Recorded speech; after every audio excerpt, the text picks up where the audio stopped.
वरना तुम ये शादी बजाओ। पिताजी, कठिनाइयों को पार करके ही हमें तरक्की मिलती है। थोड़े कष्ट भी झेलने पड़े तो कोई बात नहीं। जब लूकस एक विद्वान बन जाएगा तब वो हमारा एहसान मानेगा। सुनो विक्टोरिया बेटी, क्या तुम्हें सच में लगता है कि ये गरीब लड़का विद्वान बन पाएगा? माँ, चिंता मत कीजिए। भगवान ने मुझे सपने में दर्शन दिए हैं और कहा कि मेरे सुनहरे दिन बस आ ही गए हैं। तुम्हारे सुनहरे दिन जरूर आएंगे, पर वो रखेल की बेटी महल में जाने वाली है। दौलत और शोहरत ये सब उसे मिलने वाला है। कोई बात नहीं माँ, उसे जाने दीजिए। क्या पता वो जिंदा लौट कर ही ना आए। बदतमीज लड़की, मेरी मालकिन के जैसे हरे कपड़े पहनने की हिम्मत कैसे की तुमने? हमारी मालकिन ड्यूक परिवार की दूसरी बेटी है और हमारी महारानी की बहन है। एक छोटे अधिकारी के परिवार से आने वाली कैसे इनके साथ खड़ी हो सकती है? मुझे माफ कर दीजिए। उम्मीद करती हूँ आप मुझे माफ कर देंगी। माफी चाहिए? अगर मैंने माफी नहीं दी तो? सुनो बेथ, इसे तुरंत सजा दो। जी बिल्कुल। मेरे अतीत में महल में होना बड़ी बात थी, लेकिन लेडी एमा ने मुझे मारा, इतना मारा कि 2 महीने तक मैं घायल रही। ठीक हुई तब रानी और उसकी बहन महल पे राज कर रही थी। माँ, एक बात याद रहे, चुनाव के दिन एमिलिया को हरा रंग ही पहनाना। इस बार मैं उसे अपमान का मजा चखाऊंगी। मैडम मैडम, दुल्हा शादी में बैलगाड़ी में बैठकर आया है। बड़ी मैडम तो बहुत शर्मिंदा हो गई। अब इस बात की चर्चा पूरे शहर में होगी। ये तो बस शुरुआत है। उसे ससुराल पहुंचने तो दो और उसे उसकी सास से मिलने दो, फिर आएगी असली मुसीबत। अच्छा है, वो उसके लायक है। लेकिन लूकस तो बहुत ज्यादा होनहार है। अगर वो आगे जाकर विद्वान हो गए तो बड़ी मैडम विद्वान की पत्नी कहलाएंगी। अगर उस समय मैंने लूकस का हौसला नहीं बढ़ाया होता तो उसकी प्रतिभा परीक्षा में निखर कर नहीं आ पाती।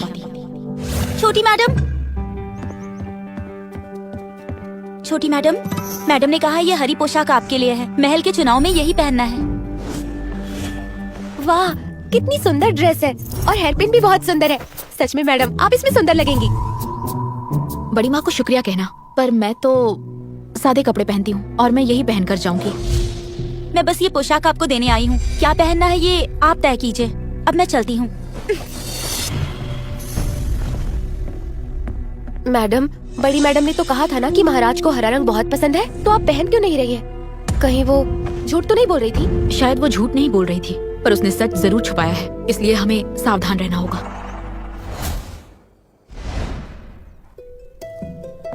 मैडम, एक बुरी खबर है मैडम। किसी ने वो सारे कपड़े काट दिए जो आप पहनना चाहती थी। अब बस ये एक हरे रंग की ड्रेस बची हुई है। चलो ठीक है, तुम्हारा बहुत मन है ना कि मैं ये पोशाक पहनूं, तो अब मैं इसे ही पहनकर जाऊंगी। इस बदतमीज लड़की ने आखिर हरे कपड़े ही पहने।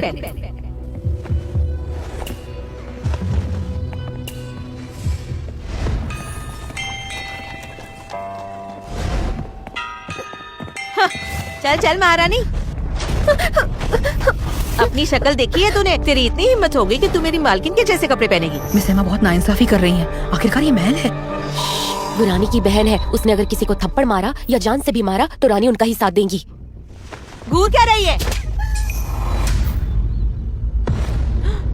मालकिन देखिए, एक और बेचारी आ गई। लेडी एमा, ये गलत फहमी है। लेडी एमा से सुंदर कोई हो ही नहीं सकता। आपके सामने मैं बहुत साधारण हूँ। आपकी और मेरी कोई बराबरी नहीं। हाँ, अगर ऐसी बात है तो मुंह छुपाकर अंदर क्यों बैठी हो? मालकिन, वो जानबूझकर आपको धोखा दे रही है। बेथ सुनो, उसे बाहर निकालो। मैं खुद देख लेती हूँ वो कितनी सीधी है जो अपना चेहरा भी नहीं दिखा सकती। मालकिन, ये तो हरे कपड़ों में ही है। सूजी, तुम ये पोशाक पहन लो। क्या? विक्टोरिया और उसकी माँ चाहती है कि मैं इसे पहनूं। मतलब कुछ तो गड़बड़ है। सही कहा मैडम, लेकिन मेरे ये नौकरानी के कपड़े बहुत सादे हैं। ये कपड़े आप पर नहीं खिलेंगे। पागल कहेंगी। अगर तुम महाराज होती तो खूबसूरती से सजे हुए भीड़ में तुम सबसे पहले किसे देखती? हाँ, समझ गई। मरना चाहती है क्या? बेथ, उसे बाहर निकालो और उसकी जुबान खींच लो। ठीक है मालकिन। ए, बाहर निकल। आप गलत समझ रही हैं। मैं इस समारोह की उम्मीदवार हूँ और ये मेरी दासी है। दासी है? ये दासी है तो इतनी अच्छी पोशाक कैसे पहन रखी है? और तुम गरीबों की तरह आई हो? मुझे बेवकूफ समझा है? मैं बस एक गरीब नाजायज औलाद हूँ। मेरे घर में मेरे साथ नौकरानी से भी बदतर सलूक होता है। ये पोशाक मेरी सौतेली माँ ने पहनाई थी ताकि महाराज मुझे ना चुने। बदकिस्मत लड़की, इस नालायक के साथ मुझे राजा के सामने पेश होना होगा। मालकिन, भले इस नाजायज लड़की ने सादे कपड़े पहने हुए हैं, पर दिखने में बहुत सुंदर है। अगर ये आपकी विरोधी बन गई तो क्यों ना हम इसे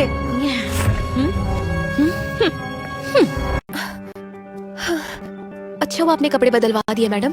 किसने सोचा था महारानी की बहन यहाँ चुनाव के लिए आएंगी। महारानी 5 सालों से महल में है और उनका कोई बच्चा नहीं है। इसके इलाज के लिए ड्यूक को कोई औषधि भी नहीं मिली, इसलिए वो अपनी छोटी बेटी को यहाँ भेजकर महारानी की कमी पूरी करना चाहते हैं। मेडिसिन वैली के वैद्य, सुना है चिकित्सक जेवियर बहुत गुस्सैल है। वो किसी नौसिखिए को नहीं रखेंगे। नहीं, उनके पास एक नौसिखिया है, पर वो उसे ढूंढ पाते हैं या नहीं ये मुझ पर निर्भर करता है। हमारी मालकिन ने आपसे थोड़ी बदतमीजी कर दी। इस चाय को माफी के तौर पर स्वीकार कीजिए। ये पी लूं क्या? प्यास लगी है। तुम मेरे साथ चाल चलना चाहती हो और लगता है मैं इसमें फंस जाऊंगी। मैं भी एक कप पी सकती हूँ? मुझे भी प्यास लगी है। ऐसे घबरा क्यों रही हो? जहर तो नहीं मिलाया ना? ये एक महल है, यहाँ पे कौन जहर देने की हिम्मत करेगा?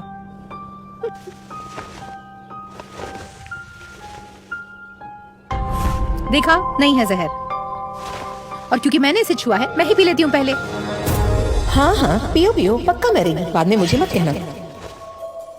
अब तो आपको यकीन हो गया ना मिस बेनेट? अगर आप अब भी नहीं पिएंगी तो आप ड्यूक परिवार का अपमान करेंगी। ये मतलब इसमें जहर नहीं है ना? ये जहर नहीं है, पर ये कामुकता को बढ़ाता है। एमा बड़ी चालाक लोमड़ी है। लगता है मुझे ये पीना ही पड़ेगा। इसने तो सच में पी लिया।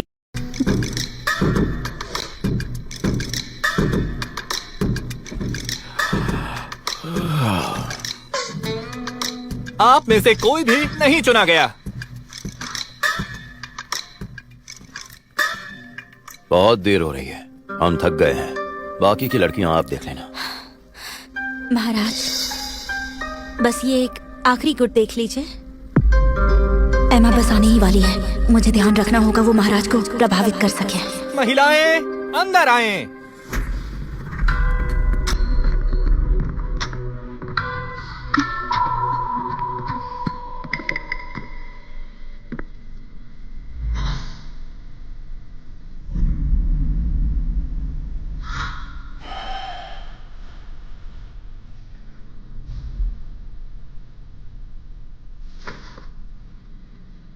नीले कपड़े वाली, आपका नाम क्या है?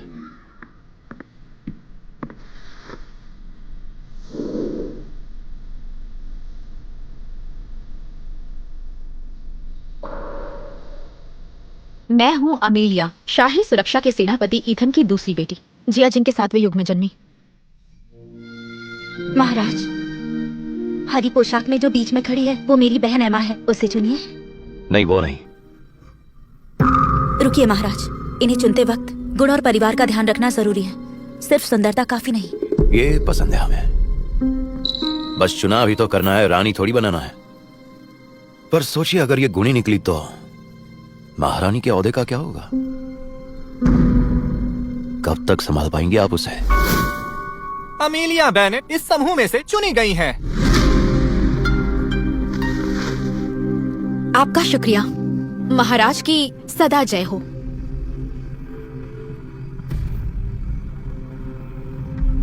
दवाई का असर अब तक क्यों नहीं हुआ?